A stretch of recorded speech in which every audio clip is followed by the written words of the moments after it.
तो दोस्तों रामायण का टीजर आ चुका है। आई होप आप सब लोगों ने देख लिया होगा। आज हम इस पे रिव्यू की बात करेंगे। तो जिसने टीजर नहीं देखा है वो पहले टीजर देख ले, वरना ये स्पॉइलर हो जाएगा।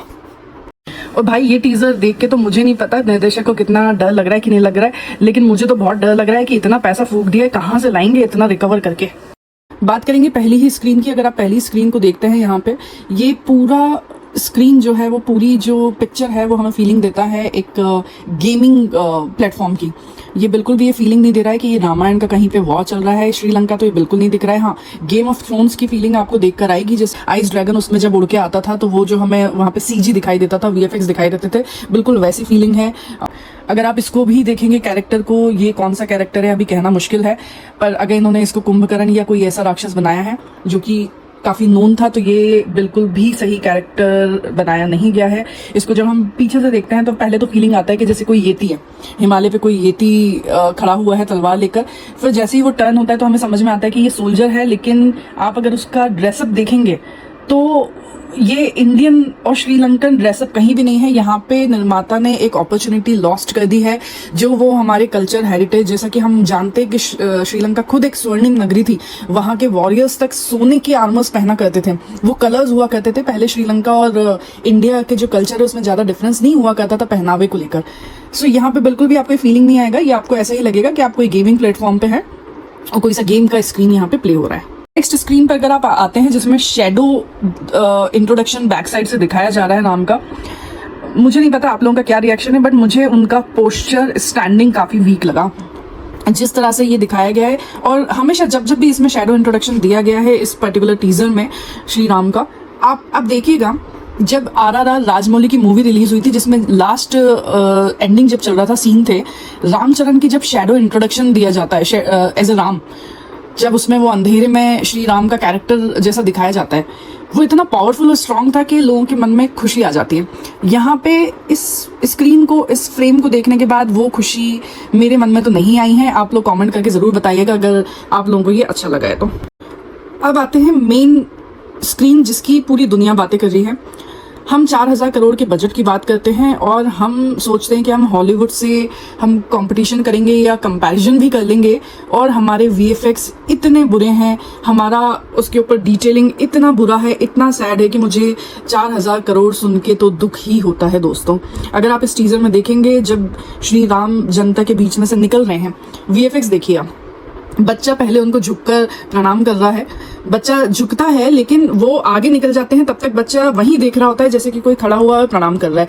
लेकिन जब क्लोजअप शॉट दिया जाता है, क्लोजअप शॉट पे आप देखोगे कि बच्चा फूल बरसा रहा है, इतनी जल्दी उसके हाथ में कैसे फूल आ गए। और वहीं पर पास वाला जो पर्सन खड़ा है उसकी पगड़ी का कलर भी चेंज होते हुए आप देखेंगे। तो ये जो डिटेलिंग है ना, ये एंगल्स मिस कर दिए गए हैं। अभी हम नेक्स्ट सीन पे आते हैं। नेक्स्ट सीन पे आपने देखा कि शायद ये कोई सा खंडर सा वन है जहां पे पेड़ों पे श्री राम जी उछल रहे हैं, लटक रहे हैं। तो ये सीन अच्छा फिल्माया है। दूसरी चीज, जब आप इसकी नेक्स्ट स्क्रीन पे आते हैं तो आप देखेंगे जो बैकग्राउंड है वहां पे पेड़ आपको दिखाई नहीं देगा, जंगल नहीं दिखाई देंगे। तो ऐसा लगता है कि पेड़ों को सिर्फ आगे खड़ा किया है और पीछे एक जंगल का उन्होंने शायद पर्दा गिरा दिया है। तो जो डेप्थ है वो डेफिनेटली मिसिंग है यहाँ पर। नेक्स्ट जो सीन आता है वो आता है जब श्री राम अपने धनुष को उठा रहे हैं। लैपटॉप की स्क्रीन पे देखने पे या टीवी में देखने पे ये स्क्रीन जो है इतना मुझे टच नहीं कर पाया। ये बहुत इंपॉर्टेंट सीन था। इसमें जो धनुष भी आप देखेंगे वो धनुष भी मुझे बहुत ज्यादा डिटेलिंग नहीं दिखाई दे रहा है, उसमें इतना सुंदर नहीं दिख रहा है। अगेन रणवीर के पोस्चर की मैं बार बार बात करूंगी, जो सीन्स जैसे होने चाहिए थे, जो राम का एक पोस्चर होना चाहिए स्ट्रॉन्ग, बट उसी टाइम उनका एक शांत जो स्वभाव होना चाहिए, वो जो दिखना चाहिए पोस्चर में, वो शायद हम पुरानी जो रामायण है जिसमें गोविल जी ने काम किया था, आप उसमें भी देखेंगे तो उसमें राम का एक पोस्चर है, एक अंदाज है जो किसी के दिमाग से अभी तक निकला नहीं है। वैसी फीलिंग मुझे, स्ट्रॉन्ग फीलिंग नहीं आई है। कुछ होने वाली इसमें कोई बात नहीं है। अगेन ये वाटरफॉल वाला सीन देखिए। आपने मणिरत्नम की मूवीज को देखा होगा। मणिरत्नम फेमस है इस बारे में कि वो नेचुरल लोकेशन पे, रियल लोकेशन पे जाके मूवी अपनी शूट करते हैं। उससे क्या होता है ना दोस्तों, जब आप बड़ी स्क्रीन पे वो मूवी देखते हैं ना तो नेचर की डेप्थ आपको दिखाई देती है, लेयर्स दिखाई देती हैं। अब अगर आप यही सीन की बात करें, आप ये जो झरना देख रहे हैं, ये पहाड़ देख रहे हैं जहाँ पे ना रणबीर खड़े हुए हैं, रणबीर जो खड़े हुए हैं, अगेन वो आप इसको नोटिस करिए, इस पर मैं बाद में आती हूँ, लेकिन जो नेचर है उसमें डेप्थ नहीं दिख रहा है, उसमें लेयर नहीं दिख रहा है। ये साफ समझ में आ रहा है कि ये एक VFX से क्रिएट किया हुआ सीन है, AI से क्रिएट किया हुआ सीन है। अब यहाँ सबसे ज्यादा डिसअपॉइंटिंग मेरे लिए ये था, शायद लोगों को लगे कि अरे कितना बड़ा सा दरबार बताया गया है, भव्य बताया गया है, बिल्कुल सही बात है, बट बड़ा होने से भव्य नहीं हो जाता। निर्माता के पास यहाँ पे इतना स्पेस था जिसमें वो इंडियन कल्चरल हेरिटेज को दिखाया सकते थे। सबसे पहली जो वीकनेस मुझे इसमें लगी है, आपका ये टॉप डाउन शॉट है। टॉप डाउन शॉट में सबसे ज्यादा आपका जो फ्लोर है वो दिखाई दे रहा है, जिसमें इतना अच्छा हम आर्ट क्रिएट कर सकते थे। This is a very big miss, very big miss. आप यहाँ के टाइल्स देख लीजिए, शायद आप लोगों को खुद को लगेगा, कुछ लोग बोल देंगे कि ऐसे टाइल्स तो मेरे घर की छत पे लगे हुए हैं या मेरी नानी के घर में लगे हुए थे। अब अच्छा, ये बात ये समझना पड़ेगा कि बड़े बड़े राजा थे सतयुग त्रेता युग के, वहां पे पैसा बहुत होता था उनके पास में, किसी चीज की कमी नहीं थी, और उस समय के राजा तो और ज्यादा शौकीन हुआ करते थे, हर एक डिटेलिंग पे उनकी नजर रहती थी। रानियां महारानियां ही चीजों को ला के और बड़ी बड़ी चीजें वहां पे घरों में रखी जाती थी। थोड़ा सा यहाँ पे एक जो आर्ट का रिप्रेजेंटेशन है वो बहुत मिसिंग है। इंडियननेस कहीं से भी रिफ्लेक्ट नहीं हो रहा है। अगर आप दरबारियों के कपड़े ना देखें और ये ना समझें कि हाँ ये शायद किसी इंडियन राजा का दरबार है, तो ये बहुत बड़ी अपॉर्चुनिटी इन्होंने मिस कर दी है। हमारे कल्चर से कनेक्ट करने की यहाँ पे एक अच्छी अपॉर्चुनिटी हो सकती थी। कोई आर्टिफैक्ट्स मुझे इंडियन नजर नहीं आ रहे हैं यहाँ पे। जो अगेन ये सीन बहुत ही फीका लग रहा है। इस सीन में ऐसी कोई खास बात, भव्यता या डेप्थ नजर नहीं आ रही है। इस मूवी के कुछ सीन्स मुझे अच्छे लगे हैं, जैसे आप ये वाला सीन देखेंगे जब राम, लक्ष्मण और सीता माता खड़े हुए हैं और उनके आगे रथ खड़ा हुआ है। अगर आप देखेंगे तो पूरे बैकग्राउंड जो उनका पूरा महल है उसमें अंधेरा है। ये इन्होंने बहुत सोच समझ के दिखाया गया है, क्योंकि कहीं ना कहीं आप ये बताना चाह रहे हैं कि जो जनता है, जो प्रजा है, उनके प्रिय राम जब उस महल को छोड़ के, उस नगर को छोड़ के जा रहे हैं तो लोगों ने दिए जलाने बंद कर दिए, क्योंकि उनके अंदर उदासी है। उसको दिखाने का ये अंदाज बहुत ही अच्छा है, बेहतरीन। ये डिटेलिंग मुझे बहुत अच्छी लगी। इसका नेक्स्ट शॉट आप देखेंगे जब वो लोग अपने रथ पे बैठ के आगे की तरफ बढ़ रहे होते हैं। रथ का पहिया, जिसकी डिटेलिंग अच्छी बात है कि यहाँ पे 14 तीलियां बताई गई हैं इस पहिए पे, इस चक्र पे, जो 14 वर्ष का जो चक्र है वो दिखाता है। उसके बाद में जब रथ आगे बढ़ रहा होता है, वो भी काफी प्यारा सुंदर शॉट है, टॉप डाउन शॉट लिया गया है, जो बड़ी स्क्रीन पे बहुत प्यारा लगेगा कि रथ जो है एक नाव की तरह जनता से फ्लोट होके आगे बढ़ रहा है। हर जगह अंधेरा है, सिर्फ उजाला वहीं है, दीपक वहीं जल रहा है जहां श्री राम, लक्ष्मण और माता सीता बैठे हुए हैं। ये डेप्थ मुझे बहुत अच्छा लगा। अब देखिए दोस्तों, जब राम जो है, जो रणबीर है, उनका चेहरा फोकस में आता है, उनकी जो पहली झलक दी जाती है, काफी लोगों ने बोला कि वो बिल्कुल इस रोल में जम नहीं रहे हैं, उनके चेहरे पे वो सौम्यता नहीं है। वैसे हम जानते हैं कि रणबीर से जो एक्सपेक्टेशन रही है मूवीज की, हमने हमेशा देखा होगा वो एनिमल जैसी मूवीज हो, इनमें काफी जम गए हैं, लेकिन उनके चेहरे पे बहुत वेरिएशन आते नहीं है।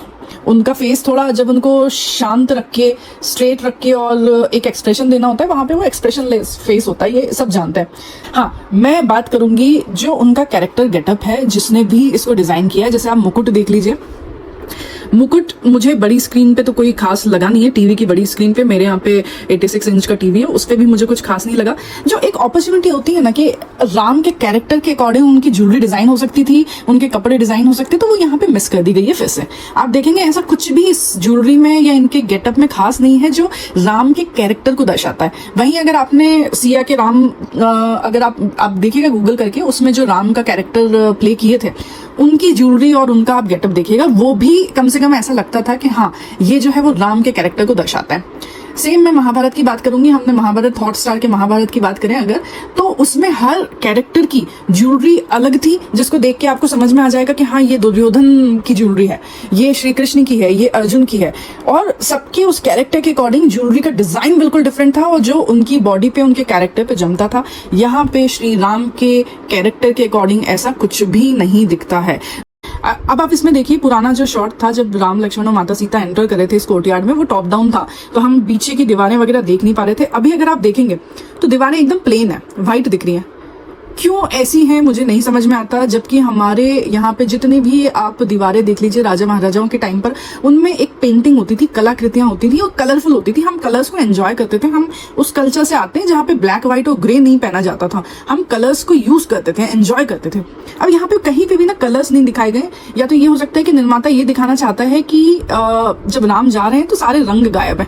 ये भी हो सकता है क्योंकि हमने मूवी नहीं देखी अभी, लेकिन इस टीजर को देख के अगर ये पूरा महल ऐसा ही बताया गया तो ये बहुत प्लेन है। टीजर की यह पैरेलल जो एडिटिंग है कि एक पल में राम को अयोध्या का राजा घोषित किया जा रहा है और ठीक अगले ही कट में वह अपना सब कुछ छोड़कर पिता के पैर छूकर वनवास के लिए निकल रहे हैं, यह एक मास्टर स्ट्रोक है, बहुत ही अच्छा। और सबसे अच्छी बात इस सीन की पता है आपको क्या है? अरुण गोविल जी दशरथ बने हुए हैं और वो अरुण गोविल जी मुकुट श्री राम के सर पे, जो रणबीर कपूर है उनके सर पे रखते हुए, ये इमोशनल सेंटिमेंट्स जगाने की एक कला है जो निर्माता ने बहुत अच्छे से यूज की है। जैसे कि कोई 40 साल पुरानी एक ऐतिहासिक लेगेसी का नए राम को ट्रांसफर होना है। अरुण गोविल को दशरथ के रूप में लेने का भी आइडिया बहुत अच्छा था। उसके बाद टीजर में नेक्स्ट सीन दिखाया जाता है कि जो श्री राम है वो दशरथ से आशीर्वाद ले रहे हैं, चरण छूकर, उनके हाथ जोड़कर, क्योंकि वो वनवास के लिए प्रस्थान करना चाहते हैं। वो काफी अच्छा उन्होंने लुक दिया है। राजा के हाथ में आपने सोने की ज्वेलरी देख रहे हैं आप, और उसमें कोई डिटेलिंग नहीं है। राजा महाराजा तो बड़ी डिटेलिंग वाली ज्वेलरी पहना करते थे। अब आप उनकी अंगूठी देख लीजिए, प्लेन सोने की अंगूठी है, कुछ भी हीरे नहीं है, मोती नहीं है, रत्न नहीं है, कुछ भी नहीं है। सेम इनके जो कड़ा है आप उसमें देख लीजिए। तो ये इनका जो ड्रेसअप है वो मुझे बहुत डिसअपॉइंटिंग लगा। यहाँ ये देखो, एक बात समझनी पड़ेगी, जब आप हिस्ट्री या माइथोलॉजी पे एक मूवी बनाते हैं ना, उसमें सबसे ज्यादा ऑरा क्रिएट करता है उनका गेटअप, ड्रेसअप, कि उन्होंने क्या पहना है, कितनी डिटेलिंग है, हर चीज में कितना डिटेल दिया हुआ है। वो यहाँ पे पूरे टीजर में मैंने देखा है फ्रॉम स्टार्ट टू एंड, वो मिसिंग है। ये वाला सीन अच्छा है, लेकिन बड़ी स्क्रीन पे ही इसकी डेप्थ दिखाई देगी।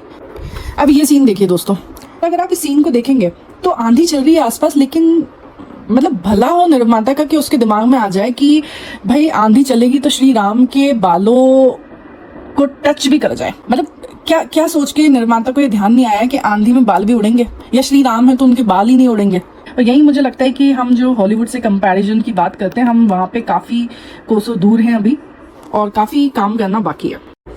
अच्छा, काफी लोगों का ये बोलना है कि जो राक्षस वगैरह यहाँ पे बनाए हुए हैं वो सब हमें हॉलीवुड मूवी का एक जो है वो ऑरा देता है। सो बात सही है, बिल्कुल सही है, लेकिन हमारे पास कोई रेफरेंस नहीं है दोस्तों कि पुराने ज़माने में ये जो नॉर्मल राक्षस हुआ करते थे वो कैसे हुआ करते थे, कितने बड़े हुआ करते थे, किस शेप और साइज के हुआ करते थे। तो ये गलत भी नहीं है जिस तरह से, क्योंकि ये फ्रीडम हमेशा निर्माता के पास रहेगी। VFX बहुत बहुत वीक है दोस्तों। मतलब कोई ऐसे कैसे हो सकता है कि एक तो पीछे आपको बर्फ के पहाड़ दिख रहे हैं, आगे आपको पत्थरों के पहाड़ दिख रहे हैं, मतलब दो नॉर्थ पोल और साउथ पोल में जो पहाड़ होते हैं उनको मिक्स करके आपने एक जगह रख दिया है। ये जो सीन है, अब इस सीन के बारे में दोस्तों पता नहीं, लेकिन राम, अगेन मैं वही बार बार बात बोलना चाहती हूँ, राम जो है उनकी पर्सनालिटी बहुत सौम्य है, उनके चेहरे पे सौम्यता है जो मुझे रणबीर कपूर के चेहरे पे नहीं दिखाई देती। हाँ, मैं ये बात करूंगी कि रणबीर इस फ्रेम में अच्छे दिख रहे हैं, बिल्कुल सही दिख रहे हैं। अब हम आ गए दोस्तों लास्ट सीन की तरफ। ये सीन मुझे अच्छा लगा जब रावण को हम दिखा रहे हैं बैक साइड से। रावण ने जो कपड़े पहने ये मुझे अच्छे लगे।